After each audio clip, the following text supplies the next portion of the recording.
Hello everyone, আমি স্বপ্না নস্কর তোমাদের সামনে আবার একটা নতুন রান্নার ভিডিও শেয়ার করতে চলে এসেছি। ভাপা ডিমের কারি। তো দেখো আমি ভাপা ডিমের কারিটা কিভাবে বানাই।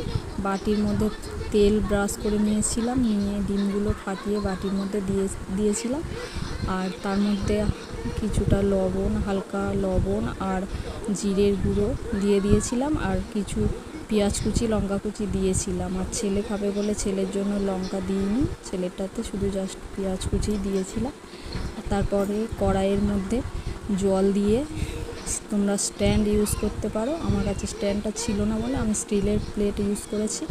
তো স্টিলের প্লেট বসিয়ে দিয়ে ওর মধ্যে বাটিগুলো বসিয়ে দিয়েছিলাম।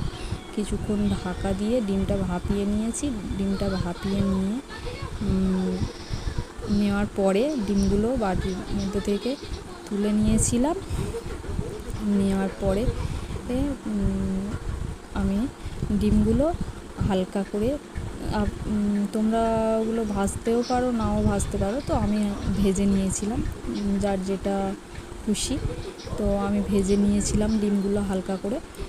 ভেজে নেওয়ার পরে কড়াইতে দিয়েছিলাম পেঁয়াজ কুচি, রসুন কুচি, আর দিয়েছিলাম আদা বাটা আর জিরে বাটা। আর আমি এখানে টমেটো কুচি ইউজ করেছিলাম, টমেটো সসও দিয়েছিলাম। তো এবারে একে একে আমি মশলাগুলো দিয়েছিলাম। গরম মশলার গুঁড়ো দিয়েছিলাম, জিরের গুঁড়ো দিয়েছিলাম, দিয়ে একদম সামান্য জল দিয়েছিলাম। এটা একদম মাখা মাখা হবে রান্নাটা। তো যে যেমন খেতে চাও তেমন জলের পরিমাণটা ব্যবহার করবে। তো দেখো আমার ভাপা ডিমের কারিটা একদম রেডি হয়ে এসছে। তো কেমন লাগলো বন্ধুরা আমার ভিডিওটা অবশ্যই জানিও, আর তোমরা অবশ্যই এরকমভাবে বানিয়ে খেয়ে দেখো, ভালো লাগবে। Tata, bye bye.